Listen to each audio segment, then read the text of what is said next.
Gathering together at the beginning of a day, coming out of the realm of sleep and darkness,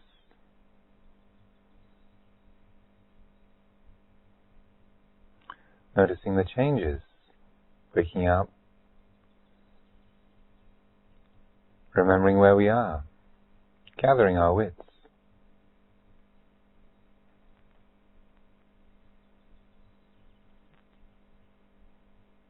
Getting up, going to the bathroom, getting our clothes on, the kind of beginning of the day feeling, getting things together.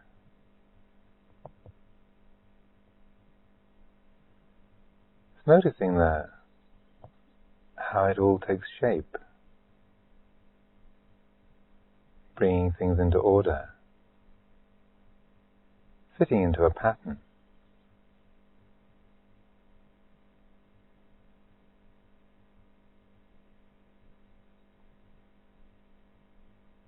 Coming out of the world of sleep and dream, and darkness, night, and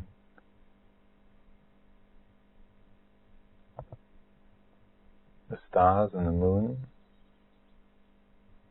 the eclipse, out into the world of daylight. The sounds and feeling of morning.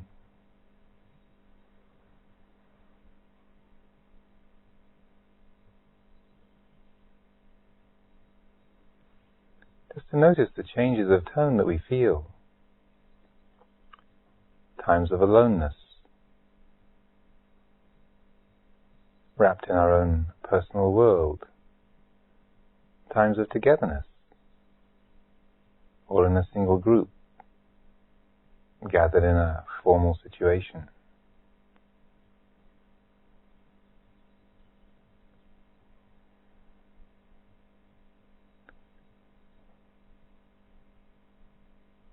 Attending to, watching, feeling the effects that all these different modes and moods have upon the heart.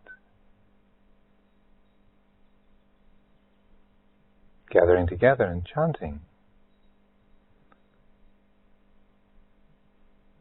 communally paying our respects to Buddha, Dhamma and Sangha, to wisdom, truth and virtue.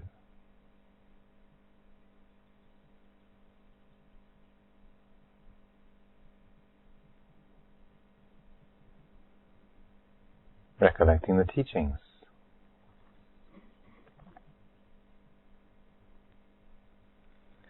Day after day, our first words, our first thoughts,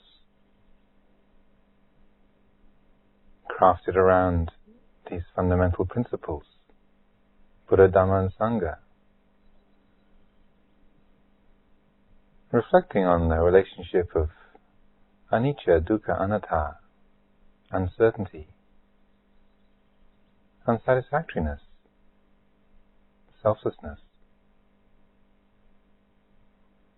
and their relationship to what we think of as our body and mind, our world,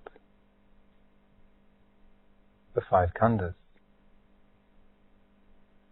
the body, feeling, perceptions, mental formations, consciousness.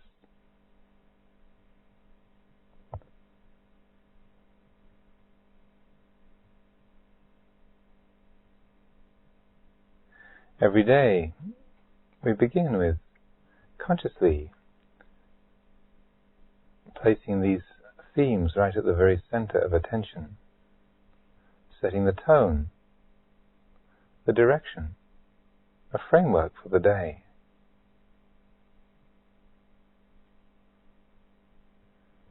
This is our task, to let wisdom, wakefulness, the Buddha mind, Dhamma, the way things are, the ultimate reality of things, and Sangha, the capacity of the heart to be unselfish, to be in accord with reality, to be in accord with others. We set our intention to be guided by those qualities, to uncover those qualities within ourselves, to let those be what steer us, rather than distraction and opinion, self-concern.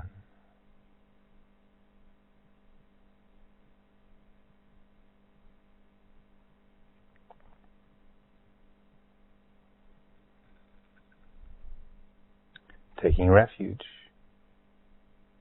So these qualities are the safe place. They are jewels, precious, beautiful, have ultimate value. And like a jewel, hard, solid, dependable, a refuge, a safe place. Awareness is always here to draw upon. Dhamma, nature, always pertains.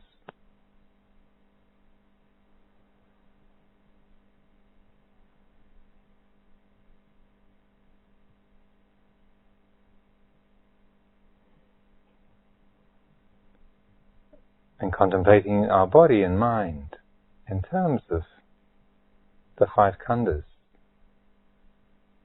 form, feeling, perception, mental formations, consciousness.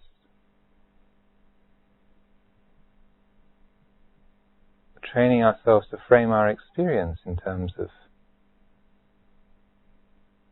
seeing the five khandhas in terms of unsatisfactoriness, transiency, uncertainty, not self. To reframe our lives, the way we experience ourselves and the world, from me and my hopes, my fears, me and my problems, me and my potential, me and my achievements and my regrets,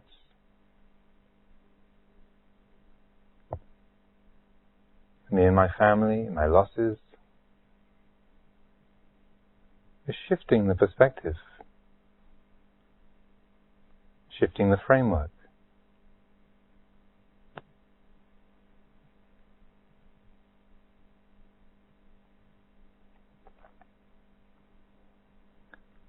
To see that it's more form, feeling, perceptions, mental formations, consciousness, arise and cease. They're known by the quality of awareness. These are patterns of nature, aspects of Dhamma, known by the Buddha, the wisdom of your own heart. So it shifts from me and my world, me and my ideas, my problems, to the Buddha seeing the Dhamma. That awake, knowing heart, seeing the way things are. And when the Buddha sees the Dhamma, what comes forth is Sangha, harmonious communion.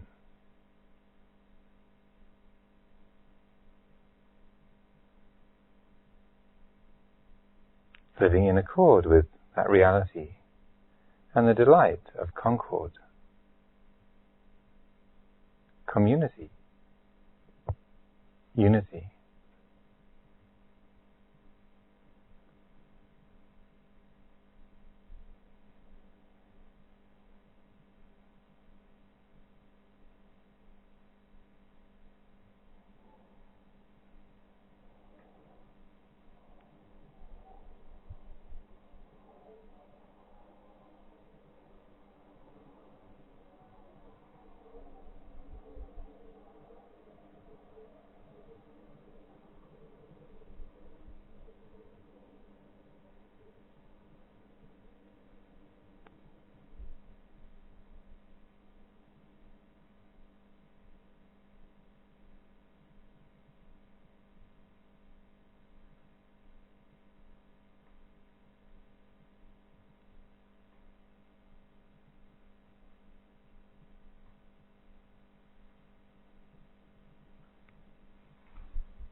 How the practice is not just a matter of raising up ideals and worshipping them,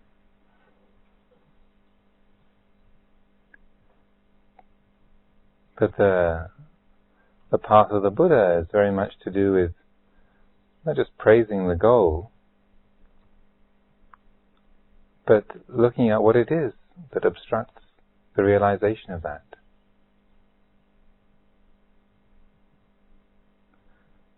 What contributes to it being me and my problems, me and my fears, my restrictions, my failures, my burdens.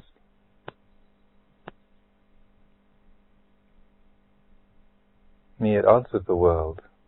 What makes it that way, rather than the Buddha seeing the Dhamma?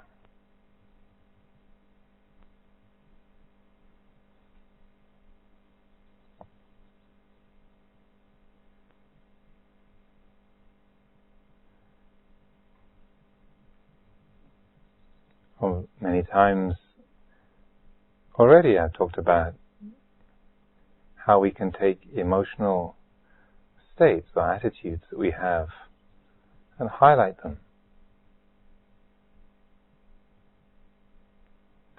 making them speak up, be seen in the clear light of wisdom. Because often it's those powerful primal forces, instincts, emotions, these qualities emerging from the inner reaches of the brain, the pre-cognitive, pre-rational areas of our psyche, driven by instinct, passion, or fear, aggression, territoriality.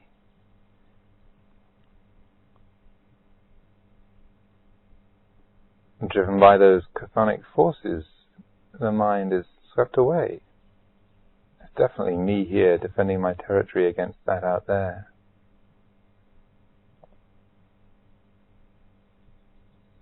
Me acquiring that, me losing that.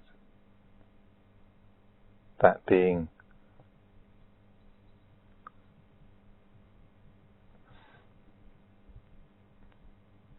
an object of desire, an object of aversion.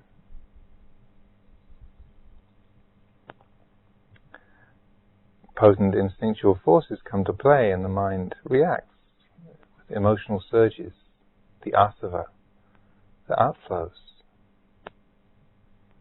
The mind flows out vigorously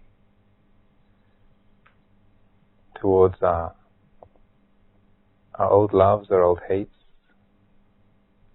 opinions, fears, desire objects, whatever it might be.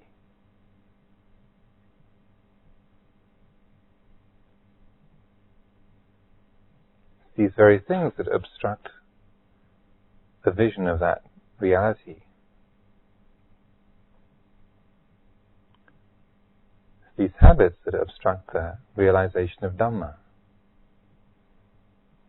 So sometimes, rather than just waiting for some emotional surge to come up, if we know that we have a particular habit or something in our lives has a particularly strong, potent influence, some regret over an action in our past or some hurt done to us, we've been injured or betrayed,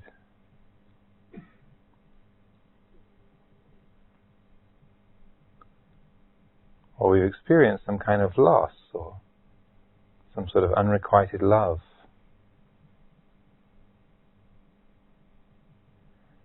Maybe we have a profound fear.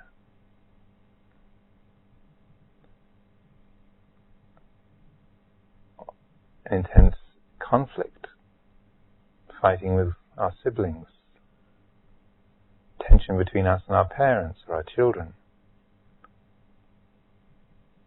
a spouse or partner who can't understand us and we can't understand them. any one of the 10,000 potent emotional triggers. Rather than waiting for those emotional surges to come up on their own, we can also work with them by consciously inviting them in.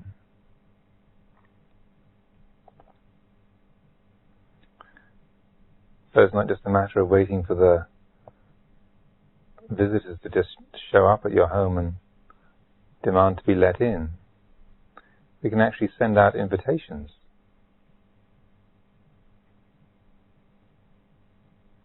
So if we know there's a particular issue, difficulty in our life, a reactive pattern, when the mind is steady and focused, clear as possible, we can consciously invite that in. Not by reciting a whole litany of issues or problems, but because we know all the stories already.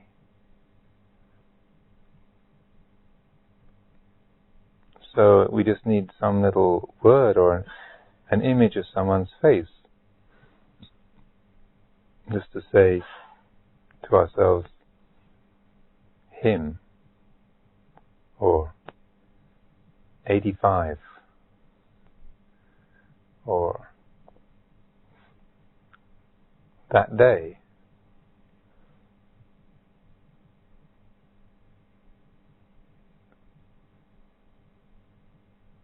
We know all the stories. We've told them to ourselves, reiterated them 10,000 times.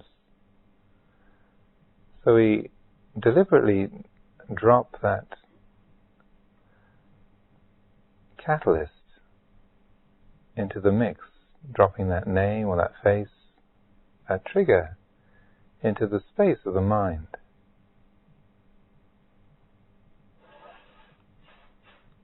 And then just watching, feeling the emotional surges that come up.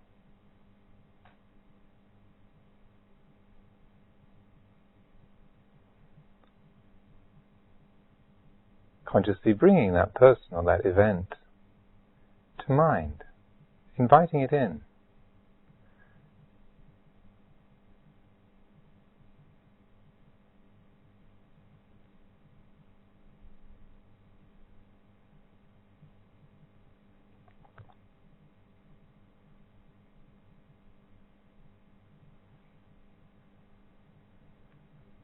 And rather than allowing the attention to get caught up in all the stories of she did this and then she did that and then I should have done this and I should have done that and I should never have done this and then he did that,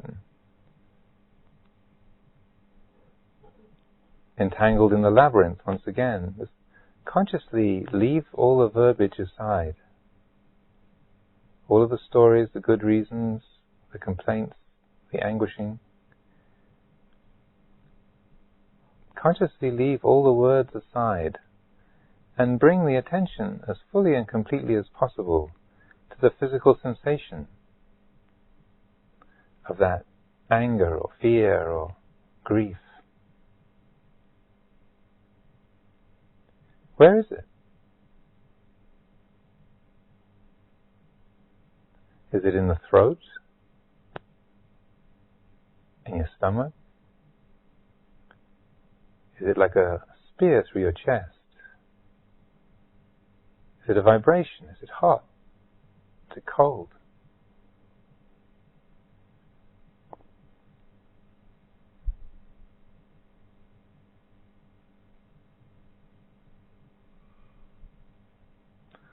Every different emotional pattern will have a different texture, and often different for different people.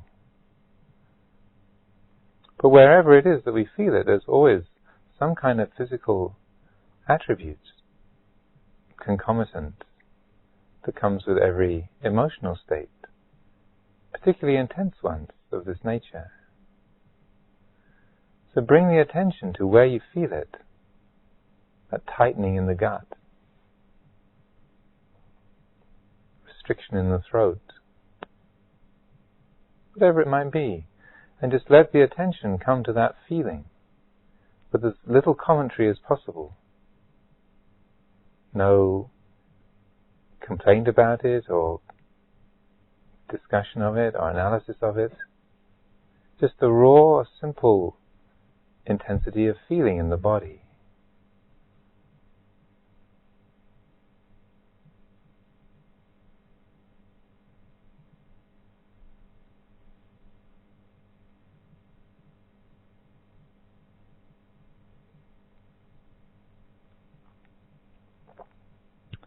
And for a few minutes, just as fully as you can, just let the attention stay with that feeling.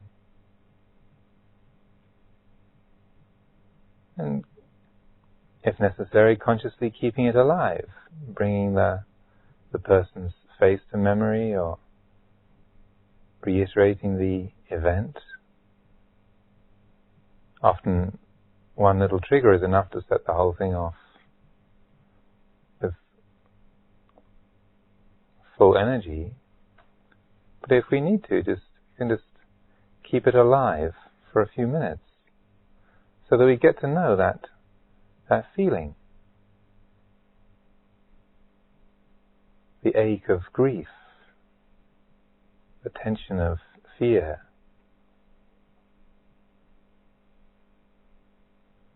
the burning of betrayal. Just to fully know that feeling, just like any other sensation in the body.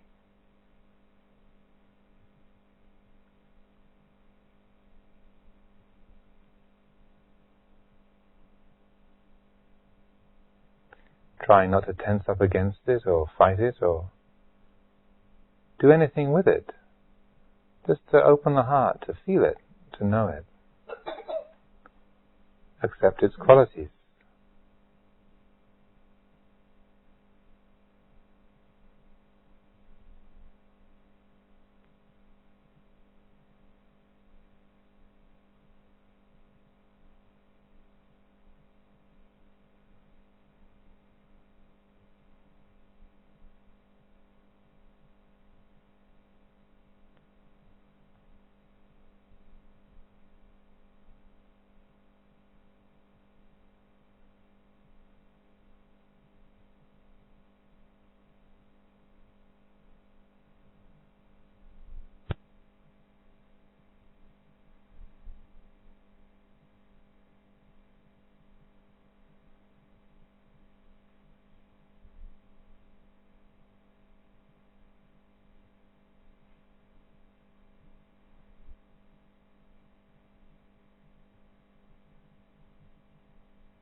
And you might feel you have no particular strong issues in your life, or anything that really comes into this category.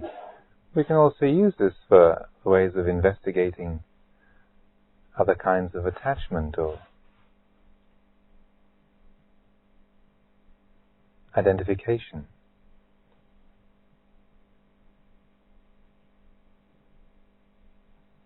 The fear of a loss of our children, or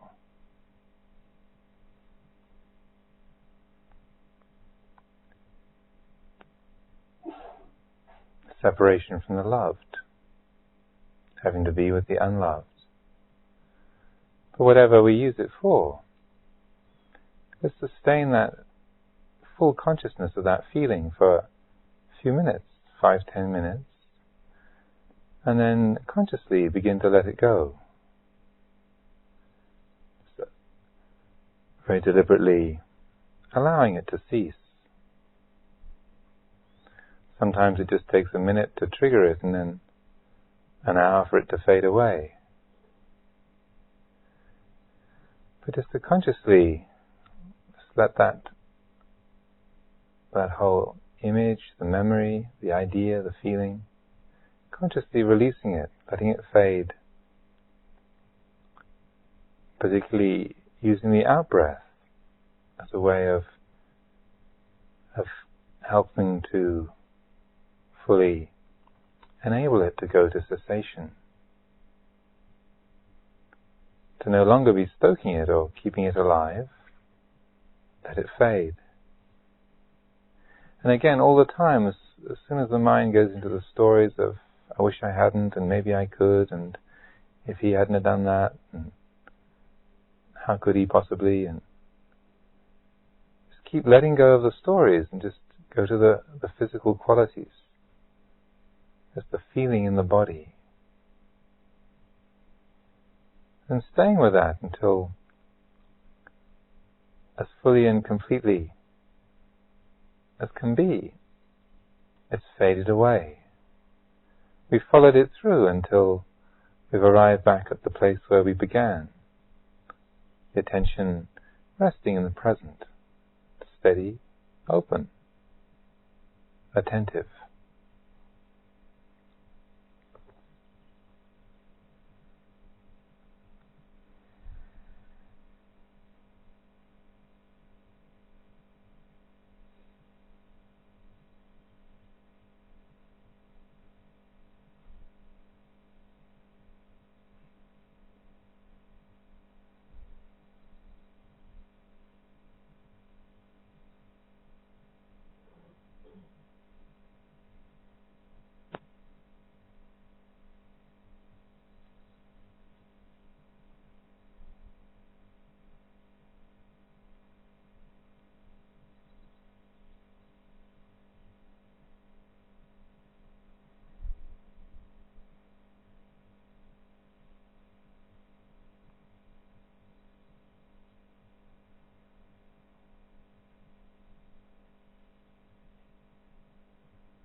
Keep letting the out-breath carry it away.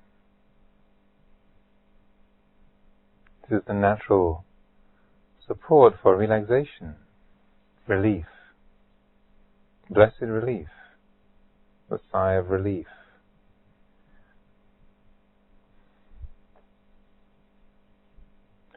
Staying with the body, just like with any other kind of physical tension or sensation that we find with the meditation, just letting yourself relax there, loosening the muscles of the stomach, unclenching the jaw, letting things soften, straighten, come back into balance once again. And if the memories and surges of feeling come back, just consciously bring attention to that place in the body. Let it go. Relax. Leaving it alone. Letting it fade.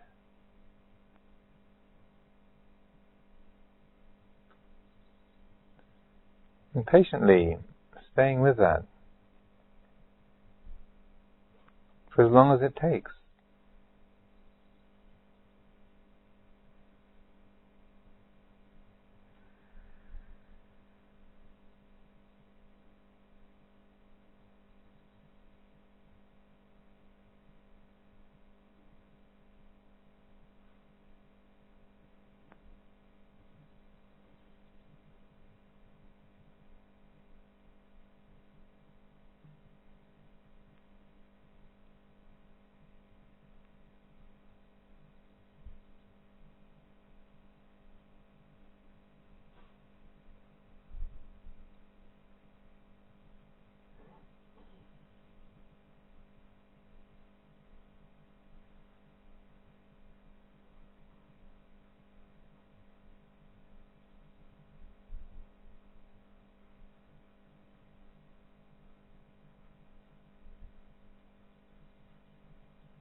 Now eventually we find that that whole reactive process has burned itself out.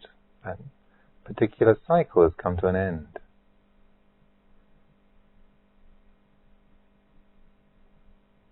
And we find ourselves back, in a way, at the space where we began. The mind open, attention steady, clear.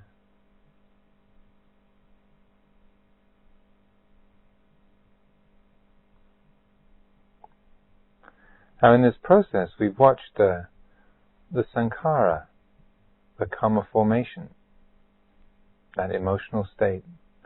We watched it arise, come out of nothing, display itself, be fully present, fully known. And while it's present, there's been a quality of acceptance. By accepting and being open to the physical sensation, to some degree there's been acceptance,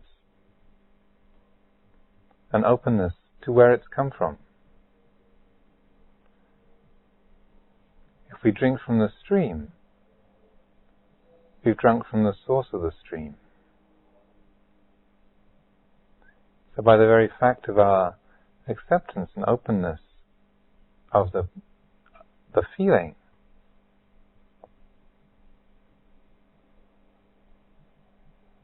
to some degree our heart has come into accord with that which triggered it.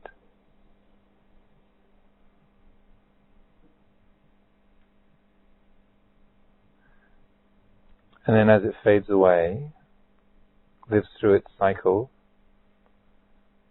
its lifespan of existence, we've seen it flow away into cessation, the river flowing into the sea. It's reached its end.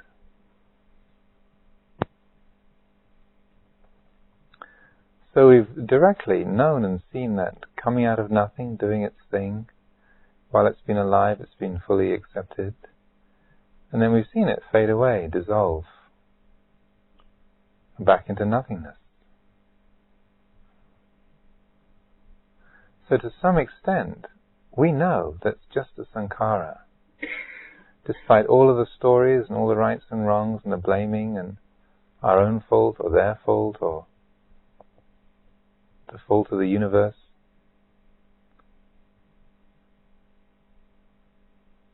something in us now knows that is just a sankhara arising and ceasing. It's just a pattern in nature.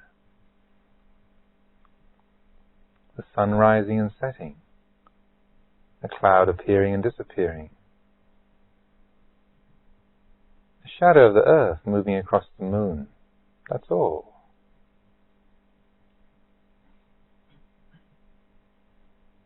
Despite the intense drama or the discomfort, all of the rights and wrongs and shoulds and shouldn'ts, something in us now knows, beyond a shadow of a doubt, this is just a feeling. And even when it's fully present, when we allow ourselves to feel, directly know that the physical sensations of even the most intense emotional states, it's not that uncomfortable. It's not that terrible. It's just heat. It's just vibration. Just a tightness in the gut. An ache in the chest. It's not that bad.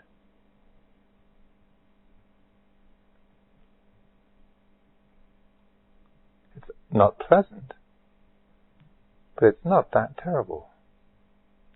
It can be accepted without hypocrisy or delusion. It's just an uncomfortable, painful presence. That's all. Like a headache, or an aching limb, a sore joint. No big thing. and we're not trying to convince ourselves of that, we've known it directly.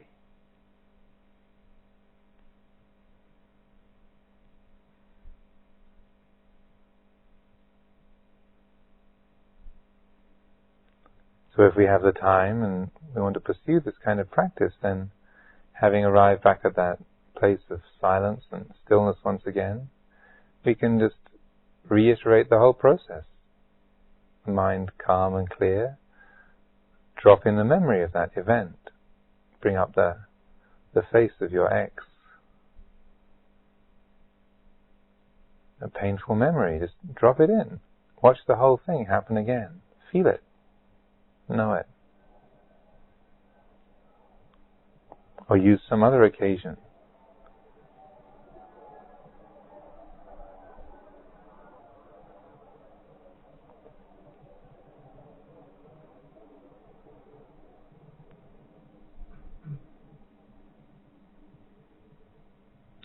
And the main effect of training ourselves in this way,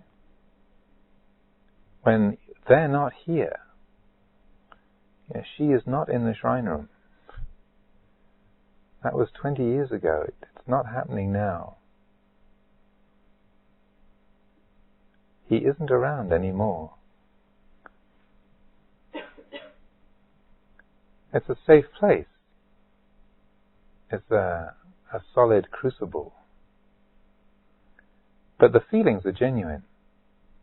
And the insight is genuine. So what happens is that when we are in contact with that person, or that event does arise in memory, or is triggered by some smell or a sound or a conversation, you have to meet with her. He shows up. The kids are still around. When we're in contact with it, face to face, in situation outside the shrine room, then as that emotional reaction is triggered, the gut tightens, the jaw clenches, we feel that harpoon in the heart, then something in us knows, I recognize this. It's that feeling.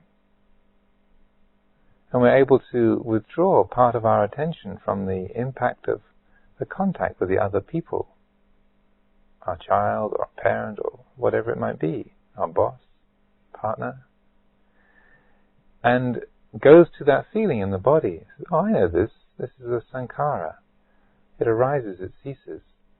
Don't panic. Don't panic. I know this is all right.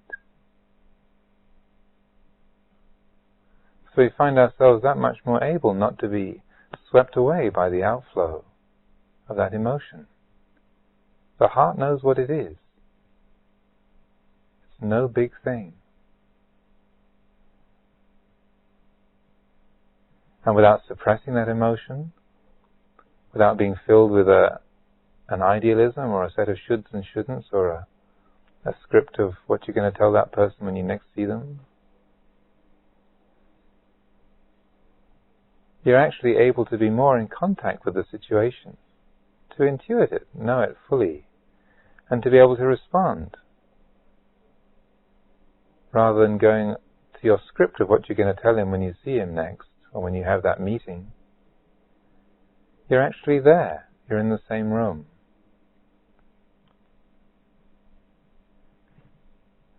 And no longer is the heart dominated by reactivity. But there's a response. There's a heedful and mindful response. There might still be intense feeling, but we know what it is. We're not caught up in the stories, the shoulds and shouldn'ts. We know it's an uncomfortable feeling, but it is just a feeling.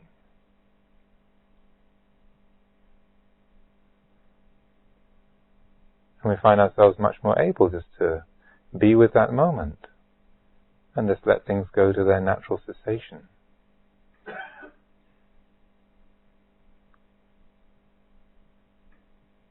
uncomplicated, simple, clear.